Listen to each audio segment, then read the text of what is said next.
We are waiting on the president's fake news awards as his relations with the press are more contentious than ever. Mr. President, did you say that you want more people to come in from Norway? Did you say that you wanted more people to come in from Norway? Is that true, Mr. President? Thank you very much. I want them to come in from everywhere, everywhere. Thank you very much, everybody. Just Caucasian or white countries, sir, or do you want people to come in from other parts of the world where there are people of color? Thank you. Jim, thank you. We're not sure what to expect, but something's planned, and we're going to keep an eye on that. Now, some members of the President Trump's own party are taking him to task for attacks on the press. John McCain wrote an op-ed in the Washington Post, and Jeff Flake delivered this rebuke on the Senate floor. The enemy of the people was how the President of the United States called the free press in 2017.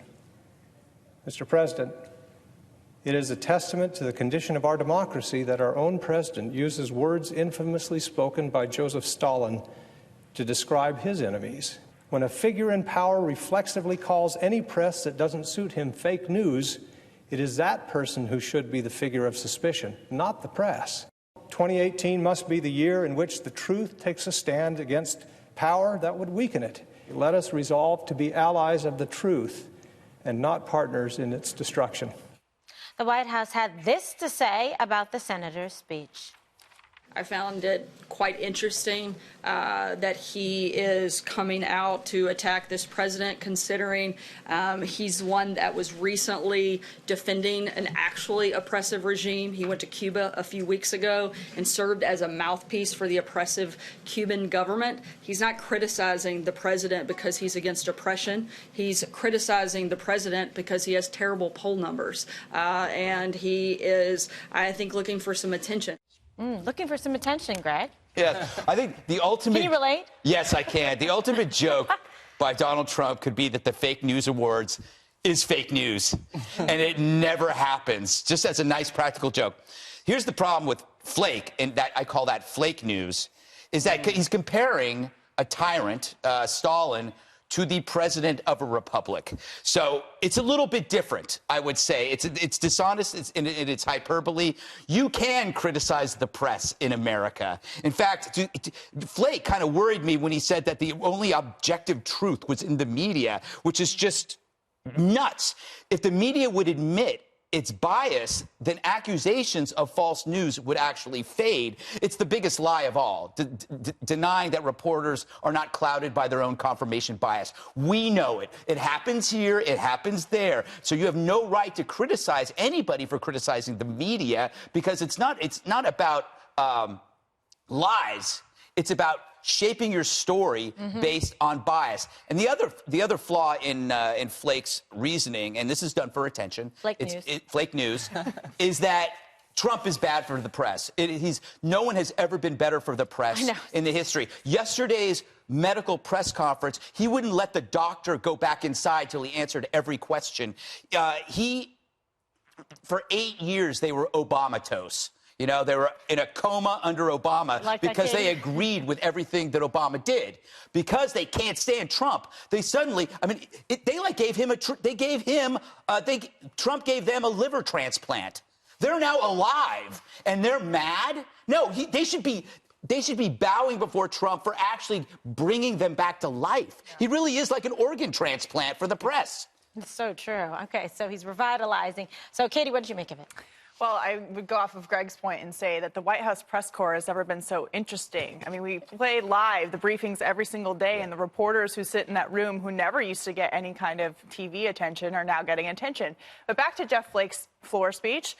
The first thing is, if he's really so concerned about protecting the First Amendment, protecting the press, then why is he bowing out early instead of standing and fighting, keeping his seat in Arizona, and then taking it to the president in a position of power? Instead, he's rolling over and going to, doing this on his last stand. And what he said just wasn't true. He specifically said that this has never happened before. This kind of attack is unprecedented. Politicians, whether you're the president or Congress, have always had a precarious relationship. That's the whole point of having a free, independent press and a government that is held accountable. So they're always going to deal with this. We're going to see this for the next 3 years, definitely the next 7 if President Trump gets reelected. They need each other. Trump likes the attention, whether it's good or bad, and the press certainly likes the attention, especially those in the White House press corps. Okay, Jess. We'll just talk about Acosta for a second. I respect him, but he's a total drama queen. If a Republican correspondent had treated President Obama like that, he would have thrown him in Gitmo. That was very disrespectful. And Flake, a noble statesman, but just totally out of control. Stalin killed 20 million people. Trump, the only people he's been killing has been ISIS. And you can criticize, like you said, the press. It doesn't mean you're attacking the First Amendment. Fake news is the enemy of the Republican Party. President Trump's the only Republican that's actually said it. He's been incredibly open. He just did a 40-minute on-the-record interview with the New York Times at Mar-a-Lago, just walking by. Also did another on-the-record interview with the Wall Street Journal. Just spoke to Reuters for 45 minutes. His own doctor told us things we didn't really want to know for an hour in the press corps. It was incredibly transparent, and you juxtapose that to President Obama, who put more whistleblowers in jail than anybody else, prosecuted them, had Hillary Clinton tying up reporters in ropes. I remember that. Never even went on Fox News, was terrified. And I didn't hear a lot of people saying, oh, you know, President Obama is encouraging other leaders across the globe to crack down. When President Obama was using the IRS to crack down on political opponents, I didn't hear Jeff Flake saying, oh, he's inspiring the world leaders to crack down on their political opponents. It's baloney. Yeah. Right.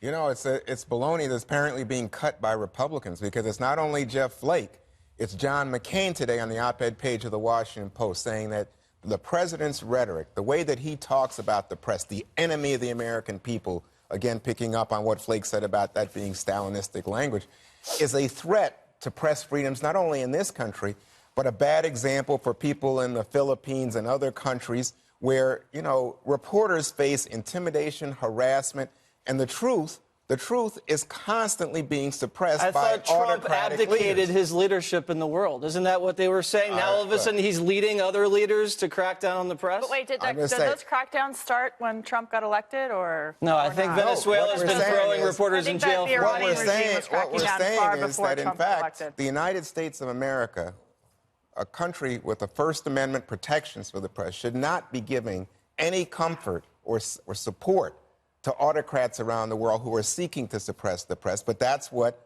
this president is doing. I mean, Trump's been pretty aggressive going after Venezuela, Iran, he's North pretty Korea. aggressive. He's pretty aggressive. He's really in cracking down on the oppressive regime. Slamming CNN. Remember that one? Oh, I forgot about it. Oh, by the way, that was a joke, and he didn't actually do that. Okay. First of all, and then it what didn't about, happen. It was like a basic from what? From the I think he delighted in this. He delighted. What's wrong with that? So did we. What's wrong with delighting in a joke? Are we in a period now where if you delight in a joke, somehow you're setting a bad example for other countries? You're basically just a dictator. Yeah, well, let me just say, how about this?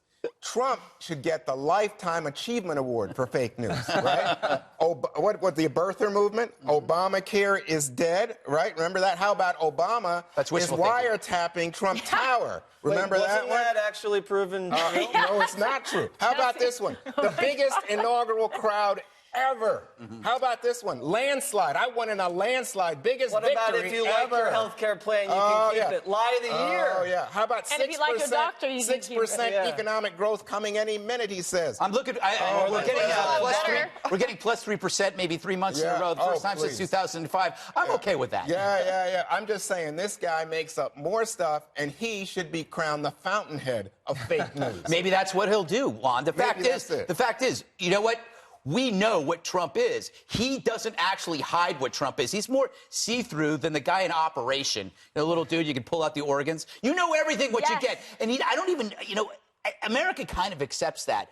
It's the media that doesn't accept. You shouldn't accept it. No. But the media doesn't accept a fundamental truth that we all know, that they are clouded by confirmation bias. Right. We see it everywhere. I will admit that it happens to me, but the media gets up in arms when you just point out the obvious fact. He's not saying the First Amendment sucks. He's saying that he's tired of stories being shaped by confirmation bias. That's all it is. But everybody, you say there's confirmation bias, but you know what? There are people, there are working journalists who try to tell you exactly Yeah, what's you know going who on. makes, you know who makes I like him look those really bad guys. is What Jim does he do Acosta. this very week when he lies about having said asshole? Yeah, but you know who makes good journalists who are doing good work, who are putting out the facts look really bad? People like Jim Acosta who go into the Oval Office, ask a legitimate question about the kinds of people that President Trump wants to come here. He answers the question and says everybody. Right. And Jim Acosta follows up with a loaded racial question about only white people being able to come. That's the point. That is the problem. That's a problem when, in fact, that's what people were thinking because Trump he said, answered the question. "Let's have Answered the people from question, and he Norway." asked a follow-up loaded question. Trump told him to get out, just like Obama would tell everyone to get out if You know, they I love asked him that. that Fine, question. fine. But then he follows up on Twitter as the victim and says, "I never thought this would happen to me in America."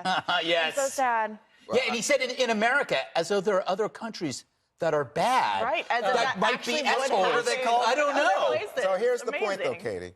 Jim Acosta, as a correspondent in the Oval Office, should be an adversarial force, questioning Right, and but should he be a skeptical of liberal that president, no adversarial matter force, which or should president he it is. be a non-biased? Especially now when there's a Any Republican. adversarial forces when President Obama was president. You got questions, I remember. What's the most enchanting thing you find about being president? You can ask Never silly that questions of enchanting. anybody, but you're saying to me you don't think that President Obama, who was excoriated by this network for Obamacare, got And he any excoriated us all the time. okay. Last I'm week just he saying, was saying it. I don't Last see that he week. got any easy treatment. We can't blame us for Obamacare. Well, there He you built go. that. There So you we're just go. telling it like it is, right? I'm all for it. You got to wonder, people that have escaped the USSR, when they hear, who are here now, or old enough to remember how bad it was there, when they hear somebody like Flake make that comparison. I've run into Russians who look at Trump as a symbol of capitalism, something that actually works. You've run into Russians? I know, believe it or not. I married one. Where's my lawyer? I know. I don't know. I'll have to testify behind closed doors. We disavow.